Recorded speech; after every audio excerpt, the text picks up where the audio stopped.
जिन्हें आखिरी बार देख भी न सके, जिनके बेजान शरीर को मौत की उस घाटी में छोड़कर आना पड़ा, अब उनका क्या होगा?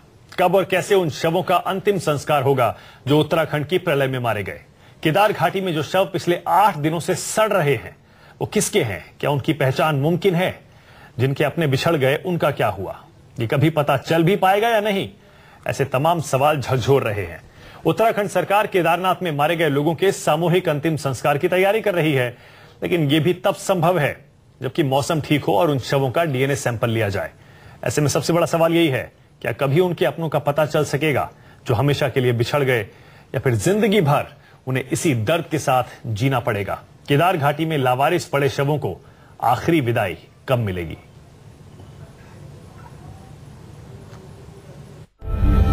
प्रलय के सैलाब ने देश के सबसे पवित्र धाम केदारनाथ को ऐसे तबाह किया है कि देवभूमि अब शमशान भूमि बन गई है। भगवान केदारनाथ के मंदिर के चारों तरफ मातम पसरा हुआ है। जिधर देखिए उधर लाशों का ही अंबार लगा हुआ है। ऐसे में केदारनाथ धाम में सैलाब के शिकार हुए लोगों का अंतिम संस्कार भी एक बड़ी चुनौती बनी हुई है। केदारनाथ में मारे गए लोगों के सामूहिक अंतिम संस्कार के लिए उत्तराखंड सरकार ने पंडितों पुरोहितों के साथ साथ फोरेंसिक एक्सपर्ट की एक टीम भी बनाई है, जो मौसम साफ होते ही केदारनाथ पहुंच जाएगी। प्रशासन ने हमको कल बुलाया था। कल मौसम खराब होने के कारण हम जा नहीं पाए, लेकिन आज हम मौसम जैसे ही खुलेगा निश्चित रूप से केदारनाथ जाएंगे। सेना के हेलीकॉप्टरों से अंतिम संस्कार के लिए जरूरी सामानों को भी केदारनाथ भेजा जा रहा है। साथ ही 4-5 पंडितों का एक ग्रुप भी आज केदारनाथ पहुंच जाएगा, ताकि मारे गए श्रद्धालुओं का हिंदू विधि विधान से सामूहिक अंतिम संस्कार किया जा सके। हमारी हिंदू मान्यता है, उसके हिसाब से अंतिम संस्कार किया जाए। कुदरत की कहर से तबाह हो चुके केदारनाथ में लाशों का अंबार लगा है। साथ ही मलबे में भी सैकड़ों की तादाद में लाशों की दबे होने की खबर है। मलबे से शवों को निकालने और उसकी पहचान करने का काम भी अपने आप में पहाड़ जैसा है। लाशों की पहचान के लिए सरकार ने उनका डीएनए सैंपल लेने का फैसला किया है। उत्तराखंड सरकार की तरफ से फोरेंसिक एक्सपर्ट की एक टीम भी केदारनाथ जा रही है, जो लाशों से डीएनए सैंपल्स लेने का काम करेगी। हमारे साथ 3-4 डॉक्टर्स हैं और प्रोफिशिएंट हैं जो फिंगरप्रिंट्स वगैरह लेंगे, और डॉक्टर्स हैं, करीब 5-6 लोगों की टीम है। पोस्टमार्टम वगैरह सब वहीं होगा? पोस्टमार्टम तो शायद नहीं किया जाएगा। केवल जो है डीएनए के सैंपल्स कलेक्ट किए जाएंगे। फोरेंसिक एक्सपर्ट का कहना है कि डीएनए लेने की प्रक्रिया में लाशों की पहचान के लिए तस्वीरें ली जाएंगी, उनका वीडियो भी बनाया जाएगा। आज हम पुनः वहां पे जाएंगे और अगर हेलीकॉप्टर लैंड हो जाता है वहां पे डीएनए की प्रक्रिया स्टार्ट करेंगे। डीएनए के साथ साथ फोटोग्राफ और फिंगरप्रिंट भी करना है, और ताकि उनकी जो डेड बॉडीज हैं उनकी आइडेंटिफिकेशन किया जा सके। उसके लिए हमें hairs, teeth and pieces of skins ये प्रिजर्व करने हैं, और उसके बाद डीएनए टेस्ट करवाया जाएगा। फोरेंसिक एक्सपर्ट की माने तो सभी शवों के डीएनए सैंपल लेने में 2 से 3 दिनों का वक्त लग सकता है। डीएनए सैंपल लेने के बाद ही पंडित पुरोहितों की मदद से सामूहिक अंतिम संस्कार किया जा सकेगा।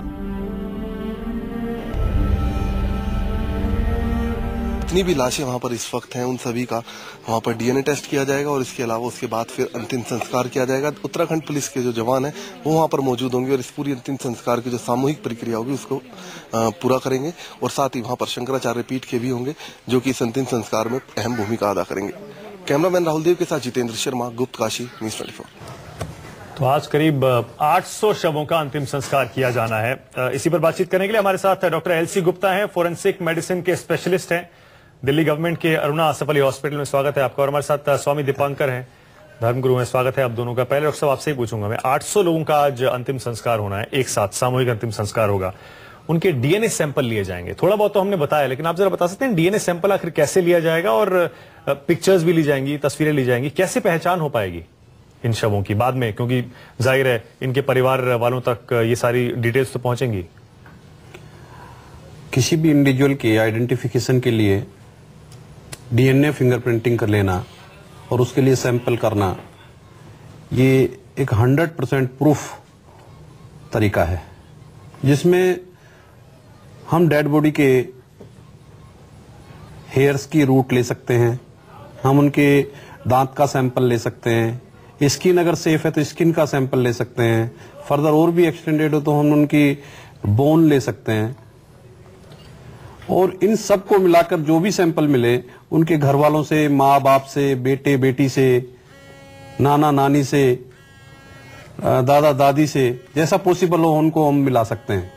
लेकिन बहुत मुश्किल नहीं हो जाएगा डॉक्टर साहब? ये सैंपल आपने रख लिए, आपने पिक्चर्स ले लिए, अगर तस्वीरों में पहचान नहीं हो पा रही है शवों की, तो कितने लोगों के आप सैंपल्स लेंगे और उनसे मैच जहां तक है हमारे भारत में ये सब चीजें मुश्किल होती हैं, जबकि भारत से बाहर ये सब चीजें रेडी होती हैं। पहले से उनके नाना नानी, चाचा चाची, ताता ताती, हर इंडिविजुअल का वहां पे रिकॉर्ड होता है और उसको इमीडिएटली आप कंप्यूटर के सिस्टम से मिला सकते हैं। बहुत आसान। लेकिन यहाँ हमारे यहाँ हर चीज अभी प्रिमिटिव स्टेज में है, हम लोग बहुत बैकवर्ड हैं। यानी आप ये कह रहे हैं कि अगर तस्वीरों से शवों की पहचान नहीं हो पाती है तो डीएनए सैंपल लेने के बावजूद बहुत मुश्किल होगा उनके परिवार वालों तक पहुंचना। उनके परिवार वाले अगर सैंपल देते हैं और स्पेशली उनके फर्स्ट डिग्री मदर फादर अगर वो अपना सैंपल देने के लिए तैयार हैं तो उनसे आराम मिलाना कोई बहुत ज्यादा बड़ी प्रॉब्लम का विषय नहीं है। मतलब मान लीजिए आपने 800 शवों के डीएनए सैंपल लिए, तो अगर उनके परिवार वाले खुद आते हैं तब आप उन 800 में से मिला सकते हैं। लेकिन अगर कोई आता नहीं है, कोई नहीं आएगा तो नहीं मिलेगा, संभव नहीं है। स्वामी जी, एक दूसरा सवाल ये भी है, इस सामूहिक अंतिम संस्कार को लेकर हम सुन रहे हैं कि बहुत सारे ऐसे अपने होंगे जो कि अंतिम दर्शन नहीं कर पाएंगे। हो सकता है जो ये 800 लोग हैं इनके यहाँ अलग अलग रीति रिवाज हो अंतिम संस्कार के लिए, सबके अलग अलग होता है। तो इसमें कहीं कोई आप देखते हैं कि और कोई गुंजाइश तो अब है भी नहीं, क्योंकि सामूहिक अंतिम संस्कार करना ही पड़ेगा, शव सड़ रहे हैं वहां पर। नहीं, मानक दो चीज होती है इसमें कि पहले ये कि अगर जो मृत्यु घर में हुई हो या वैसे किसी हादसे में हुई हो जिसके परिवार वाले बाद में कहें कि ये हमारा है या ये हमारी है तो ले जाए, उसका घर में अपने तरीके से करें। ये एक आपदा है और एक ऐसी आपदा जो शायद हमको लगता है उत्तराखंड के इतिहास में प्रथम बार ही होगी, जिसे हम लोग कह देते हैं ना कि ये खंड आपदा है। इस तरह से पहाड़ खंड खंड होकर के गिरे हैं कि किसी बहुत बहुत भयंकर शायद हमारी आंखों ने पहली बार देखे। तो इस आपदा के मतलब वक्त पर, इस आपदा की परिस्थिति पर, इसमें यह नहीं होगा कि ये कौन सी जाति का है, ये कौन से प्रांत का है, ये कौन से राष्ट्र का है, और ये आपदा मात्र एक जगह की नहीं समूचे हिंदुस्तान के लिए है। तो इसमें ना तो किसी चीज की आवश्यकता है कि ये कौन सी जाति का है, कौन से धर्म का है, मात्र और मात्र इतनी गुंजाइश है कि सबका, सरकार से इतना ही निवेदन है कि सबका कराए, पर कराए कम से कम विधि विधान से, कि उसमें भी रार काटने जैसी बात ना हो। कम से कम जो लोग पहुंच ना पाए, उसमें शिरकत ना कर पाए, सम्मिलित ना हो पाए, वो बाद में ये ना फील करें कि कम से कम हम तो पहुंच ही नहीं पाए थे और जो बचा कुचा काम था वो आले जनाब ने विनाश की ओर ले गए। बिल्कुल जाहिर है, लेकिन बहुत सारे ऐसे लोग हैं जो अभी भी बाहर देश के दूर दूर इलाकों से भी, बल्कि विदेश से भी उत्तराखंड पहुंच रहे हैं, क्योंकि उनके अपने वहां गए थे। आपको दिखाते हैं मोहित मल्होत्रा ने क्या देखा है, देखिए। ऋषिकेश में आने के बाद मुझे ऐसी ऐसी कहानियां पता लग रही हैं जो लोग पिछले 10 दिनों से अपने परिवार के लोगों को ढूंढ रहे हैं। इनकी कुछ सवाल हैं जिनके जवाब मेरे पास नहीं है, लेकिन इन सवालों के जवाब सरकार की तरफ से मिल सकते थे, लेकिन सरकारी नुमाइंदा कुछ भी बोलने को, कुछ भी बताने को तैयार नहीं है, क्योंकि सरकार के पास शायद कोई जानकारी नहीं है। हमारे साथ मुकेश श्रीवास्तव है, उनके परिवार के लोगों की लिस्ट है। 19 लोग मिसिंग हैं इनके परिवार के। इनके परिवार के लोगों के बारे में कोई जानकारी नहीं है। आखिरी बार इनसे जब बात हुई वही इनके पास जानकारी है, उसके बाद इनका कुछ ज्यादा पता नहीं लग रहा है। श्रीवास्तव जी, ये बताइए, आप के परिवार के लोग आए हुए हैं लखनऊ, बरेली, कानपुर से, आपका पूरा परिवार यहाँ पर आया था, 19 लोगों का ग्रुप था। कब आखिरी बार बात हुई और कोई जानकारी है उनके बारे में? आखिरी बार मेरी इनसे बात हुई 17 तारीख की सुबह। 17 तारीख की सुबह 6:50 पे एक बच्चे से और एक बड़े से बात हुई। अच्छा, ये जो 19 लोग हैं, आप लिस्ट लगातार दे रहे हैं, हमें मीडिया में दे रहे हैं, जाकर सरकारी लोगों को भी दी होगी, ऊपर से जो लोग बचकर आ रहे हैं उनको फोटो दिखा रहे हैं। कोई जानकारी लोगों की पता लगी कि ये बच गए हैं, कोई अनहोनी का शिकार हुए, क्या हुआ? कोई जानकारी नहीं है इसकी कोई जानकारी नहीं है। हमने ये लिस्ट ऑफिशियली एडीएम सिटी को भी दी हुई है, एसएसपी ऑफिस में कल वहाँ पर वो स्कैनिंग कर रहे थे फोटोज की, जो लोग मिसिंग है वहाँ पर हमने स्कैन भी कराई है सारी फोटोज। लेकिन उसके बाद भी हमें कहीं से कोई जवाब नहीं मिल रहा है। कहीं से कोई जवाब नहीं मिल रहा है। लगातार मैं यहाँ पर पहुंचा तो कई लोगों ने मुझसे भी सवाल किए, लेकिन इनके सवालों के जवाब शायद मेरे पास भी नहीं है। ये विडंबना है, हमारी सरकार की विफलता है कि ये सब लोग अपने परिवार की फोटो लिस्ट लेकर यहाँ ऋषिकेश में घूम रहे हैं, लेकिन कोई भी इनके बारे में जानकारी देने वाला नहीं है। जो लोग ऊपर जा रहे थे उनका रजिस्ट्रेशन क्यों नहीं किया गया, उनके नाम पते दर्ज क्यों नहीं किए गए, ताकि अनहोनी की स्थिति में वहां उनके परिवार के लोगों को कोई जानकारी पहुंचाई जा सके। ये एक ऐसा सवाल है जो यहाँ पर लोग उठा रहे हैं, लेकिन इन सवालों के जवाब फिलहाल देने वाला कोई भी सरकारी नुमाइंदा नहीं है। ऋषिकेश से कैमरामैन धीरज कुमार के साथ मोहित मल्होत्रा, न्यूज़ 24। तो देख रहे हैं आप, लोग अभी भी पहुंच रहे हैं अपनों की तलाश में उत्तराखंड। आज 800 लोगों का अंतिम संस्कार किया जाना है, लेकिन अभी भी सरकार के पास पूरे तौर पर पुख्ता जानकारी या तो है नहीं, और अगर है तो उनके परिवारजनों तक पहुंचाई नहीं गई है। आपको दिखाते हैं जयपुर का एक और परिवार जिसका भी बिल्कुल यही हाल है। देखिए, ऋषिकेश में हजारों लोग अपनों की तलाश कर रहे हैं और ऐसी तलाश जो कब पूरी होगी इस सवाल का जवाब किसी के पास नहीं है। हमारे साथ ये शर्मा परिवार की फोटो लिए हुए हमारे साथ मौजूद हैं मोहन शर्मा जी, अपने परिवार के लोगों को ढूंढ रहे हैं। कितने लोग आपके मिसिंग है और कब से? 10 आदमी है, एक आदमी भी मौजूद नहीं, बात नहीं हो रही किसी से।